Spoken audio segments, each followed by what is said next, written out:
कर्जत पोसरी येथील शिवतीर्थ या ठिकाणी आमदार महेंद्र थोरवे यांच्या उपस्थितीत ध्वजारोहण संपन्न।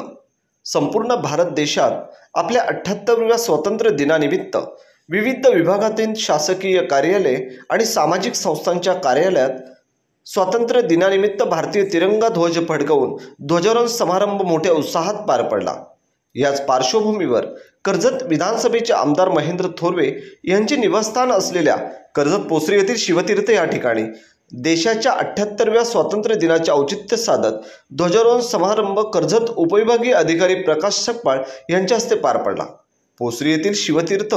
या ठिकाणी सकाळी 10 वाजता पार पडलेल्या ध्वजारोहण सोहळ्यासाठी कर्जत उपविभागीय अधिकारी प्रकाश सकपाळ, तहसीलदार डॉक्टर शीतल रसाळ, पोलीस उपविभागीय अधिकारी टेढे, कर्जत पोलीस निरीक्षक सुरेंद्र गरड, नेरल पोलीस सहाय्यक निरीक्षक शिवाजीराव ढवळे, सार्वजनिक बांधकाम विभागाचे अभियंता SK वानखडे, कर्जत पंचायत समितीचे गटविकास अधिकारी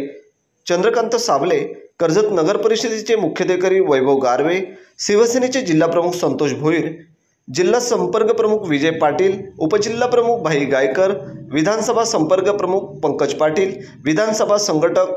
शिवराम बदे, तालुका प्रमुख संभाजी जगताप, संघटक सुनील रसाळ, संपर्क प्रमुख दिलीप ताम्हाणे, शिवसेना नेते मनोहर थोरवे, राहुल डालिमकर, अरुण देशमुख, सुरेश फराट, उत्तम शेळके, संकेत भासे, प्रसाद थोरवे, अभिषेक सुर्वे, विलास श्रीखंडे, संतोष कोळंबे, योगेश बडेकर, सनी चव्हाण, मिलिंद विरले, हिरामन गायकवाड, प्रफुल्ल मसे, शरद ठाणगे, सतीश पवाळी, सुनील ठाकूर यांचं आदी देशप्रेमी बांधव मोठ्या संख्येने उपस्थित होते।